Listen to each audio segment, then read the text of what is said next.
अरे बहुत गरीबन सेठ बनाया अब के बारी मारी है।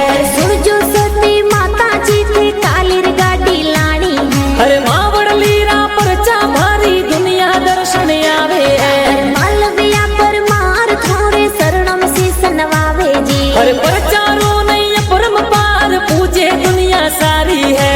जमला जगावे जोत जगावे आवे दुनिया सारी है। अरे दर्शन ने थोड़े अभी जा करूं अब के इच्छा भारी है। अरे नैया जोइला में थोर धाम पर छागत भारी है। अरे ढोलो रे धामीड़े आवो दुनिया बाटो जोवे है। अरे धूरा जी दे सारम जी थोर शरणम शीस नवावे जी। अरे शंकर लाल सोनी लाल शरणम शीस नवावे जी। नारायण नाथ जी महाराज रा परछा भारी है। अरे सरली माही धाम कही जी दुनिया दर्शन आवे जी। अरे सिरोई थोड़ो चलो कही जी प्यारो रे घणो लागे जी। अरे संदीप परमार गणा बनावे प्यारा रे घणा लागे हे जी हे हाँ